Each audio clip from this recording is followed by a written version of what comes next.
আওয়ামী লীগ সরকারের পতনের পর দলটির ক্ষমতা বলে তরতর করে বাড়তে থাকা কোটিপতির সংখ্যা এখন কমতির দিকে। বাংলাদেশ ব্যাংক বলছে, সরকার পতনের পরই এক ধাক্কায় কোটিপতির হিসাব কমেছে ১,৬৫৭টি। খাত সংশ্লিষ্টরা বলছেন, অন্তর্বর্তীকালীন সরকার আসার পর সাবেক এমপি, মন্ত্রী ও নেতা সহ দুর্নীতির সঙ্গে জড়িত ব্যক্তিদের হিসাব নেওয়া শুরু হয়েছে। অনেকের ব্যাংক হিসাব তলব ও জব্দ করা হয়েছে। ফলে বড় অঙ্কের আমানতকারীরা ভয়ে টাকা সরিয়ে ফেলছেন। এসব কারণে বিত্তশালী ও বড় প্রতিষ্ঠানের ব্যাংক হিসাব কমেছে। বিস্তারিত তানহা জুলিয়ার প্রতিবেদনে। অভ্যুত্থানের মাধ্যমে গত ৫ আগস্ট প্রধানমন্ত্রীর পদ থেকে পদত্যাগ করে দেশ ছেড়ে পালান শেখ হাসিনা। শিয়া বাটার ও ভিটামিন ই সমৃদ্ধ lily glam beauty soap. Lily, always beautiful. এর মাধ্যমে টানা ১৬ বছরের আওয়ামী লীগের নজিরবিহীন দুঃশাসন ও স্বেচ্ছাচারিতার অবসান ঘটে। গত সরকারের সীমাহীন দুর্নীতি আর লুটপাটের কারণে আর্থিক সংকটে পড়েছে দেশ। এর সঙ্গে দ্রব্যমূল্যের ঊর্ধ্বগতি ও মূল্যস্ফীতির চাপে পড়ে ব্যাংকে টাকা জমানোর পরিমাণ কমেছে। এমন পরিস্থিতিতে দেশের ব্যাংকগুলোতে কোটি টাকা রয়েছে এমন অ্যাকাউন্টের সংখ্যাও কমছে। বাংলাদেশ ব্যাংকের সবশেষ তথ্য বলছে, ২০২৪ সালের সেপ্টেম্বর শেষে ব্যাংক খাতে মোট আমানতকারীর সংখ্যা দাঁড়ায় ১৬,২২,২৫,২৫৫টি। এসব হিসাবে জমা আছে ১৮,২৫,০৩৩ কোটি টাকা।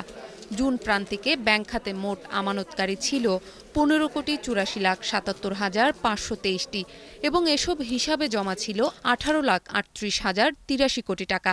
সেই হিসাবে ৩ মাসে আমানতকারীর সংখ্যা বাড়লেও টাকার অঙ্কে আমানতের পরিমাণ কমেছে। একই সঙ্গে আলোচিত সময়ে ১ কোটি টাকার বেশি আমানত রয়েছে এমন ব্যাংক হিসাবের সংখ্যা দাঁড়িয়েছে ১,১৭,১২৭টি।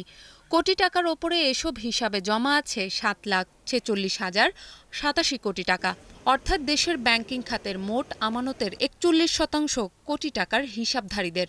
এর আগে গত জুন প্রান্তিকে কোটি টাকার বেশি আমানত ছিল ১,১৮,৭৮৪টি। ওইসব হিসাবে জমা ছিল ৭,৭৩,০৫৯ কোটি টাকা। ৩ মাসের ব্যবধানে কোটি টাকার ওপরে থাকা হিসাব ও তাদের জমানো টাকা দুটোই কমেছে।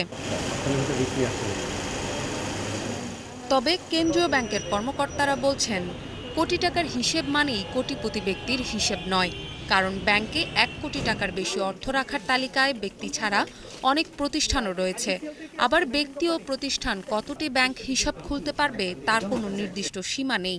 ফলে এক প্রতিষ্ঠান বা ব্যক্তির একাধিক অ্যাকাউন্টও রয়েছে। এর মধ্যে সরকারি বিভিন্ন প্রতিষ্ঠান ও সংস্থার কোটি টাকার হিসাবও রয়েছে। বাংলাদেশ পরিসংখ্যান ব্যুরো বা বিবিএস এর তথ্য বলছে, স্বাধীনতার পর ১৯৭২ সালে দেশে কোটি টাকার আমানতকারী ছিল ৫ জন। ৫১ বছরের ব্যবধানে ২০২৩ সালের ডিসেম্বরে এ সংখ্যা দাঁড়ায় ১,১৬,৯০৮টিতে এবং গত জুনে সেই সংখ্যা বেড়ে দাঁড়ায় ১,১৮,৭৮৪টিতে। সেটাই সেপ্টেম্বরে কমে দাঁড়ালো ১,১৭,১২৭টিতে। তানহা জুলিয়া, একাত্তর।